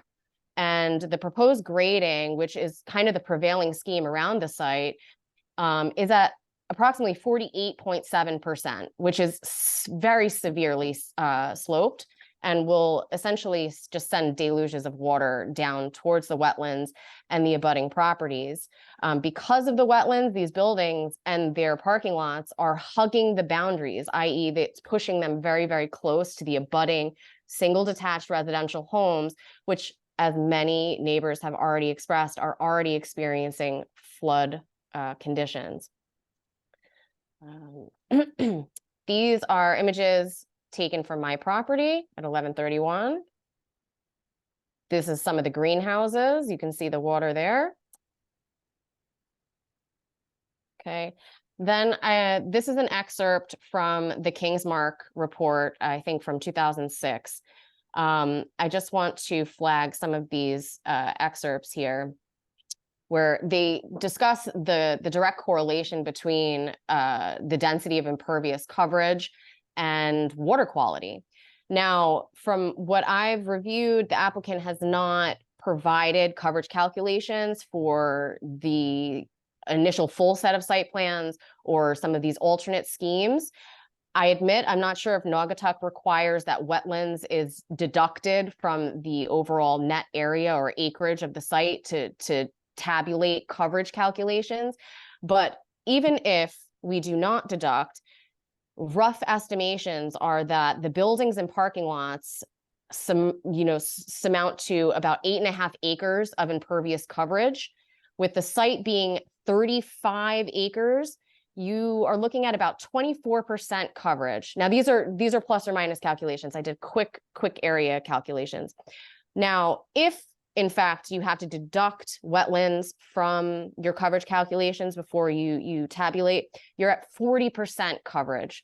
Now, this last sentence is, anything exceeding 26%, definite degradation is happening.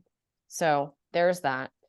And then I'm just going to change one more time to a video.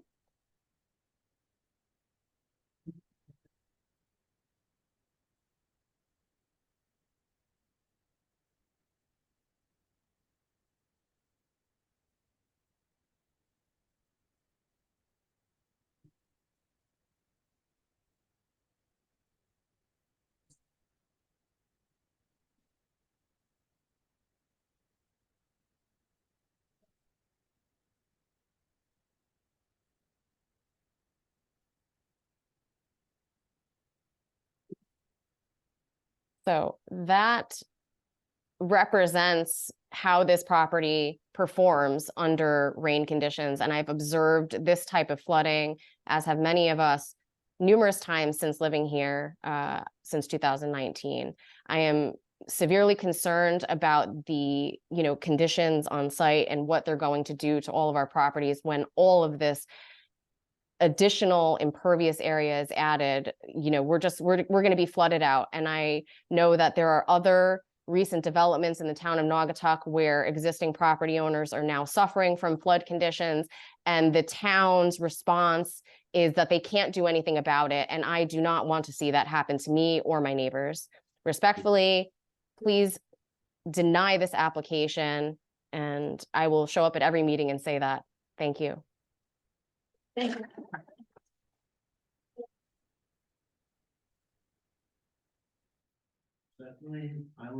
I don't see anybody else with their hand up.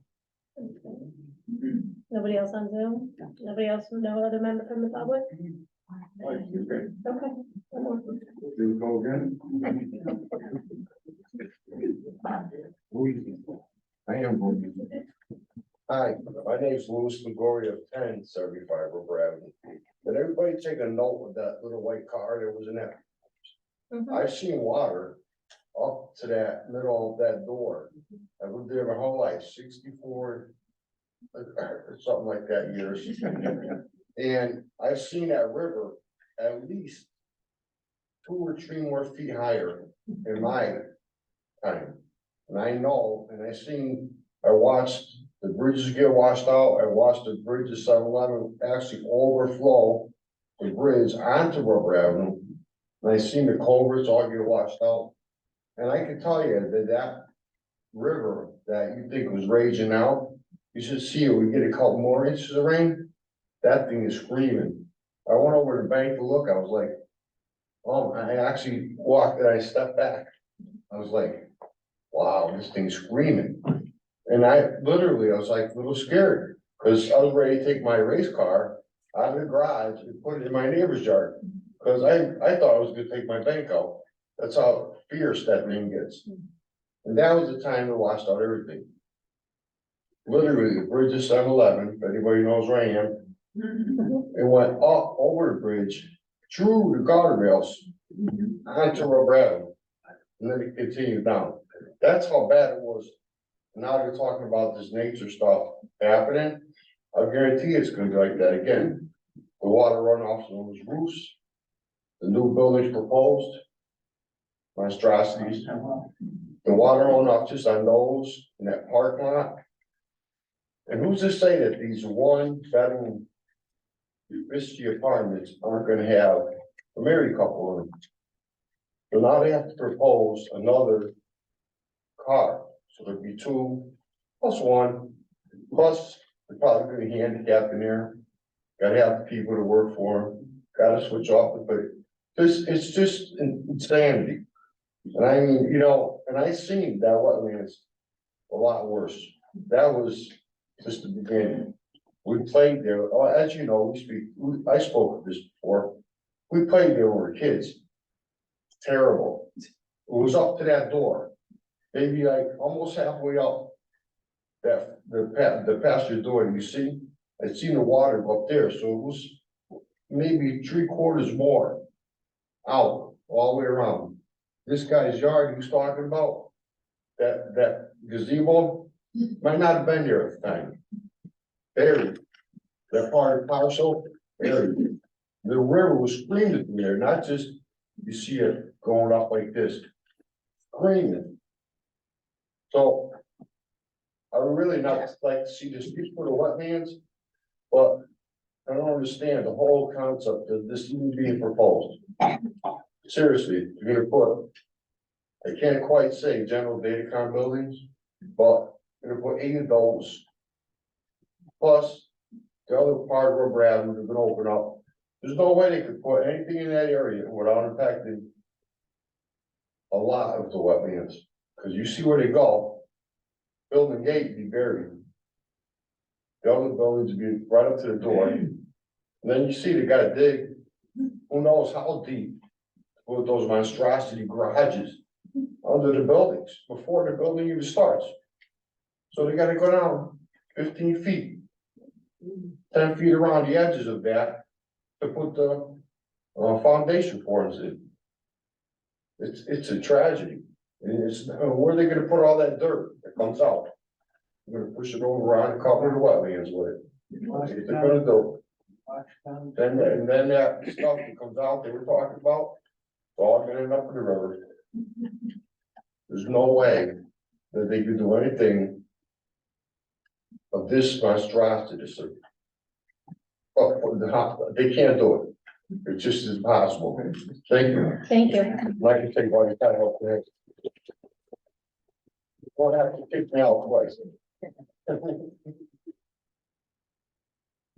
We have one more? Just one, very quick, very brief. Yeah, you made me hear it. No, not yet. I wasn't gonna speak. I wasn't gonna speak because I've spoken at every meeting we've had so far. Sabina Wargo Grave, 1060 Rubber Avenue, neighbor of Louis Liguori here.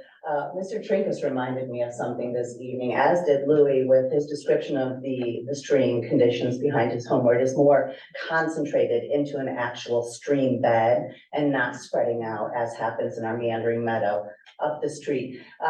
There has or is already severe damage, especially if you go behind Parsons' old screw factory where the nursery school is now located and the dog grooming shop.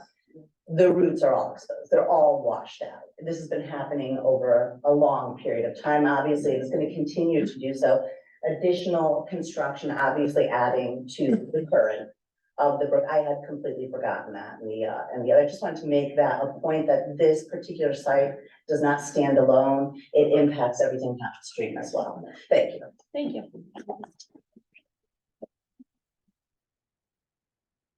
No, there's no one else would like to speak? Okay.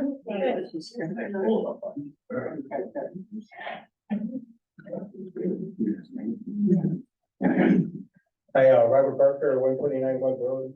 I was out taking videos for that December 18th storm. There was flooding, across from, the Elks Club going into the plaza. They had the yellow ribbon tape going across. I did submit a couple of videos into the record. I don't know if the town had them or not. Severe water run. It was actually a few hours after the storm. So there was already flooding occurring at the time. And now if you add all this water, dump that into on top of that, there's gonna be substantial flooding going on.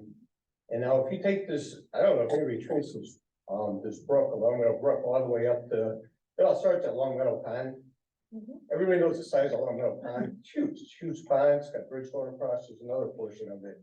That water rises. I was out there today. I was watching it. I was following the stream where it comes down, where it all feeds into. It'll all come down. It'll come down behind Faircom Cemetery and all that, and then it'll come into Amanda Lane. And then if you go River Avenue Extension, you take a left onto Guntown Road. There's a little bridge there. So I was looking at the bridge and I thought it was all water flowing from there. Where'd that come from? So kind of like traced it up across the railroad trestles. So I was walking the railroad trestles. I'm looking down. There's water on one side of the trestle. There's water on the other side. I'm like, all right, how's it getting through there? So I walked on the bank. I should have incline about 45 degrees. You know, I walked out about 100 feet. And I looked at the tunnels underneath there. So I followed that and I traced that up South Street. There's a big reservoir up on South Street, which feeds into that. So you got that big body of water feeding this. You got Long Meadow Pond feeding that. And behind my house over on Webb Road, in the back, it's all land trust. That gets flooded out there. There's underground streams and all that. And that water actually, that'll come down behind my house down to 17 Webb Road. There's a house there where there's a stream on one side and there's a brook on another. Goes underneath the road over by Southwood Apartments. And then it kind of like feeds over and it comes off Harlan Court, I believe the name of it is. And it comes down to Newman over there and it goes behind where the milestone is. And there's a little barber shop there. There's a brook there. And if you want to take a look at it, it's all full of sticks and everything. It's like backing up. And the barber shop used to flow over there. I knew that at the time because I used to get my haircut there and he's always mopping the floor. Now that feeds and it goes underneath and it goes over to where the car wash is and it all dumps into right into the brook, right into Long Meadow Brook. So then you got Field Street coming down. Like I say, you got Andrew Mountain water feeding down there. You really got to explore all this. You got to watch all these water feedways that goes into this brook. And that's why it gets into this raving river. It's just, it's fed everywhere. Now, like you say, if you ever got a hurricane, something like in, say fall time, leaves are coming down, storm drains are plugged up. You got all these water coming down Field Street, big hills, you got hills all over the place. Where's all gonna go? Right down River Avenue. We have this nice project down, you got this roundabout coming in. It's gonna be a flood, it's gonna raise right down there. And I believe the artery got flooded too, the floor lifted over there. During December 18th storm too, because their services reformed there and they're under repair doing the floor. So I don't know if you're aware about that either. So there's already been flooding with that December 18th.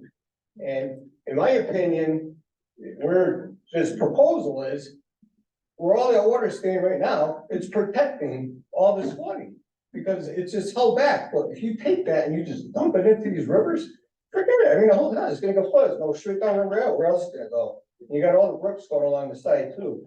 So I really encourage you to take a walk around and look at all these feedways of water dumping into this brook. You got mountains, it's a valley. Everything just comes in, it feeds into it. And it can become very dangerous. Life threatening or whatever, you know, so I wanted to say that's my concern. Thank you. Thank you. Okay, all set? They're not form letters, if they are. You want me to read these or just? Just I can say Add them who to the they, record. Just indicate who they're from, and then we'll we make them part received of the one from record. Cheryl Stavely. Rubber Avenue, she purchased 230 Webb Road, and then we have one from, okay, let me say that again. We received a email from Cheryl Stavely, 230 Webb Road, and also from I cannot say her name, I'm sorry. Did the video come through on the email? I'm Cheryl. Hi, Cheryl, no, I couldn't get any of the videos to play. But it was attached to the email. I will look again to see, I know we received several, some of them came in with just sound, no video. Okay, this is, the next lady is Murta and Inigo. Murta Inigo is the second email. The rest are all the form letters that we received also. And those are all opposed to the They're all- project. All opposed, they're all online. Well, the new ones today will be posted online Friday or Monday Okay, of this coming week. I do need to know all of the pictures submitted, the commission received a copy of each. Does the intervener want a copy of the pictures or the applicant? Okay. Yes, please, yeah, it's the bylaws there. Yeah, I'll just have to make copies. I don't know if they'll come out as clear as these, but I will. We have a color printer.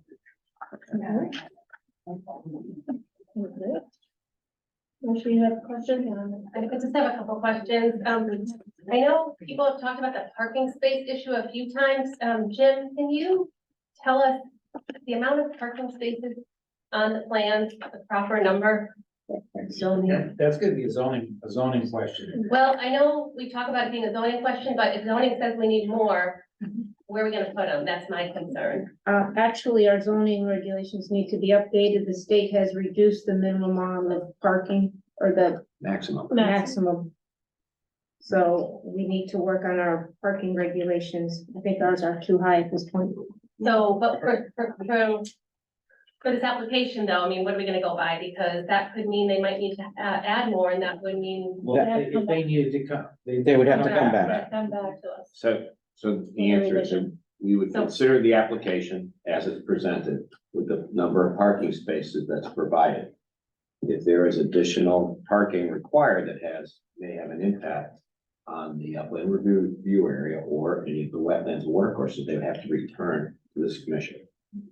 But really, the exact amount is more of a planning its own question. Right, I do understand. But I do understand your question related to impervious surface and the resulting, Yeah, I don't, it's kind of hard to make a Resulting issues. decision without that, Well- so. Well, like at any time, you know, when things, plans change, if it's gonna impact us, it always be a fact of, we haven't really seen that very much. You know, Okay. but it would come back. Okay, and then my other question is, Melissa Leonard was talking about the roof runoff. We have those calculations, Jim, I'm just not sure. You know, how much water is coming off the roofs, which is also impervious. That's will be included in their drainage report. Okay, and,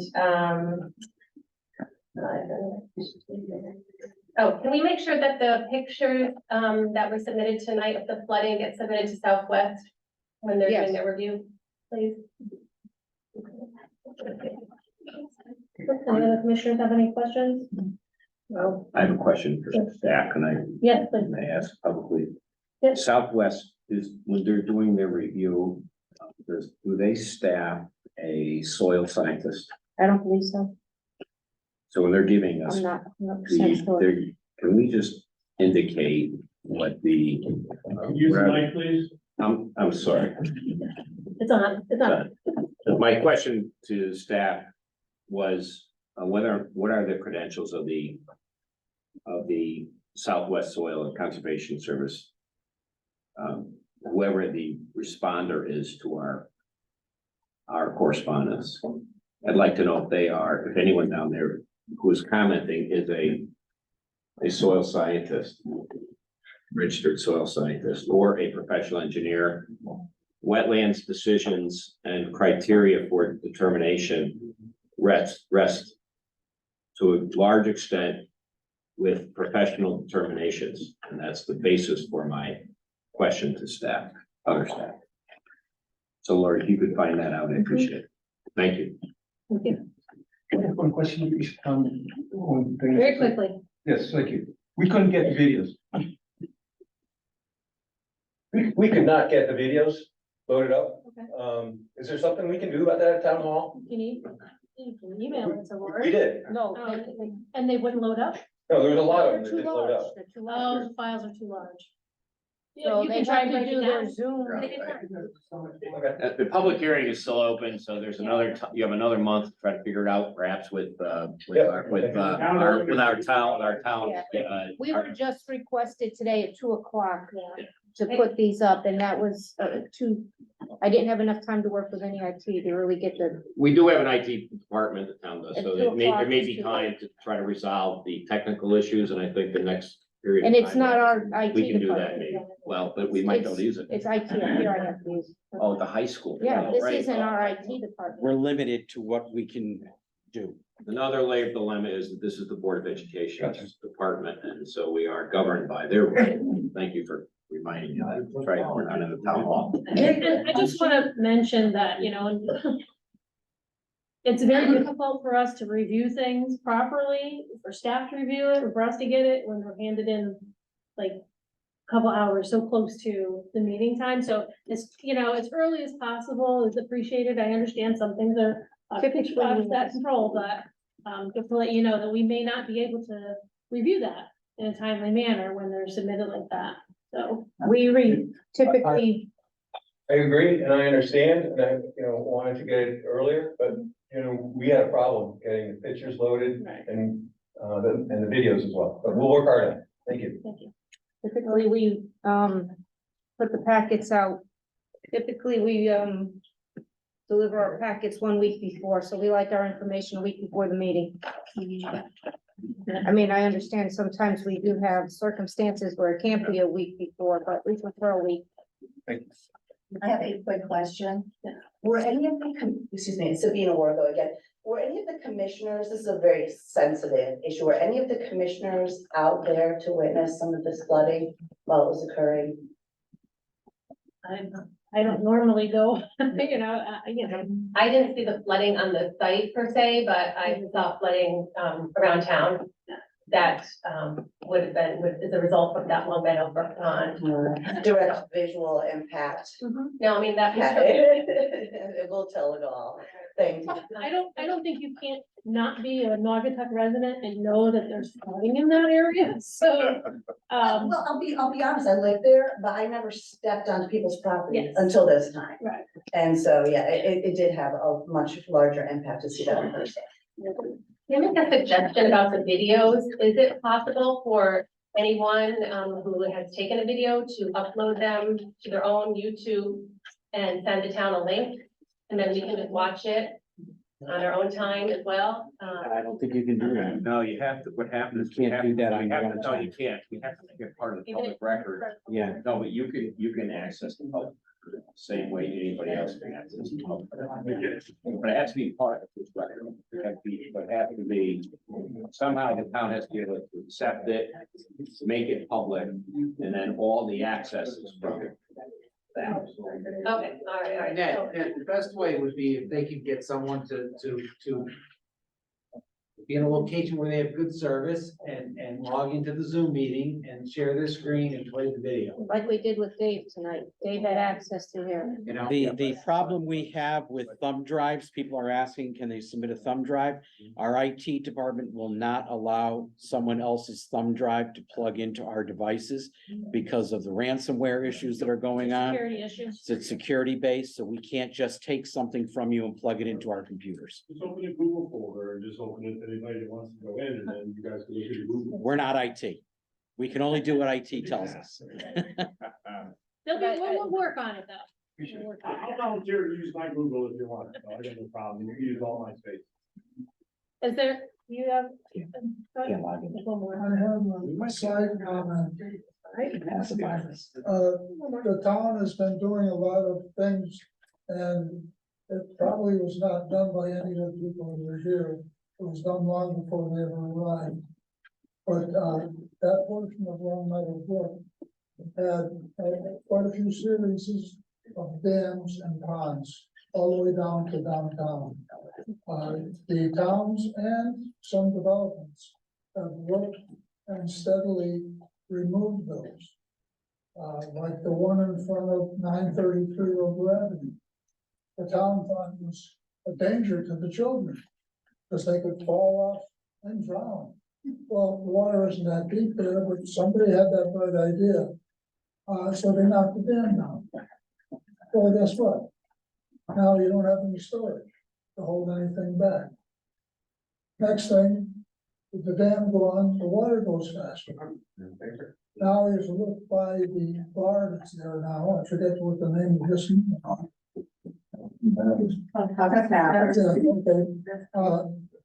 The dam at that point, because the water velocity is going up over time, because there was 3 dams.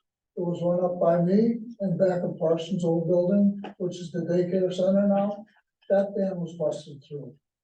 Next one down, second pond, across from the 933 entrance. That was broken down by the town. The one down by the bar, because of the other volume, there was a place for the water to go around the edge of the dam and circumvented the dam. The dam doesn't work anymore, it's been bypassed. That's part of where your flooding is coming from, downriver.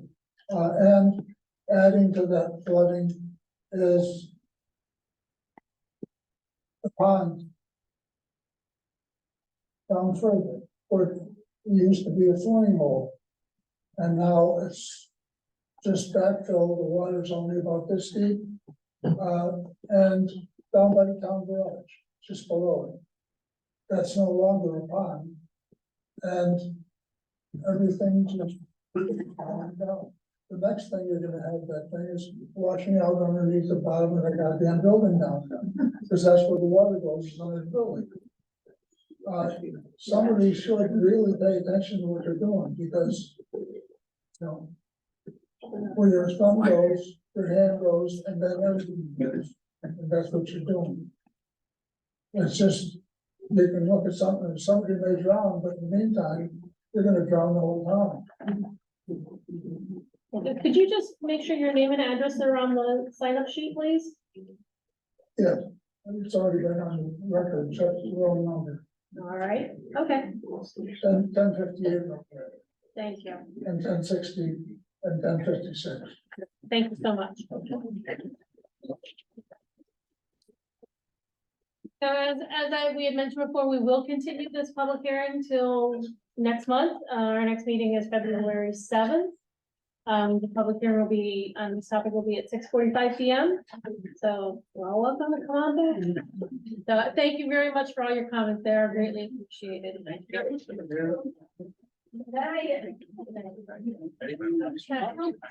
We just have one final thing on our agenda. Get from there.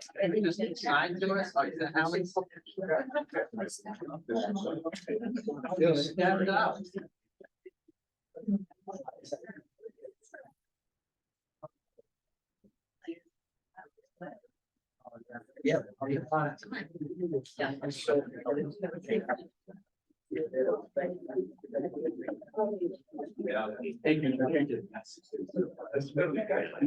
Oh, yeah. How long has it been? Yeah.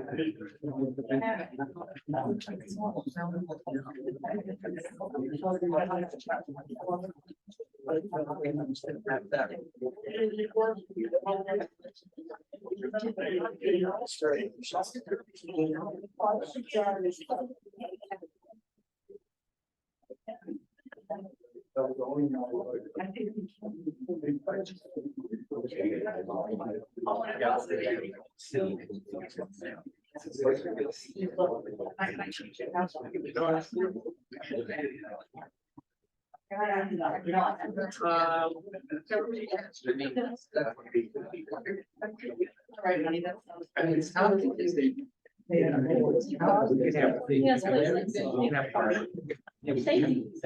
Andreas, how's it going? How you doing, Andreas? Doing well. See you every night, Andreas. Almost every night, right? Except the weekends. That's good. You know, I don't. Yeah, pretty much all. You don't want to see me on the weekend. Probably likewise. I can say the same thing. Yeah, just a quick question. How many? 35 to 40. 35, 40? All right, thank you. Take care, guys. Take a 5-minute recess. Lori. Yeah, I know. Word. All right, so we're reconvened at 8:49 PM. We've gone through all of our business with the exception of item 9, adjournment. So is there a motion to adjourn? Madam Chair, I would like to move that we adjourn. Is there a second? I second it. We second, all in favor? Aye. Any opposed? Okay, all right, abstain, okay, so we conclude at 8:50 PM. All right. Really nice.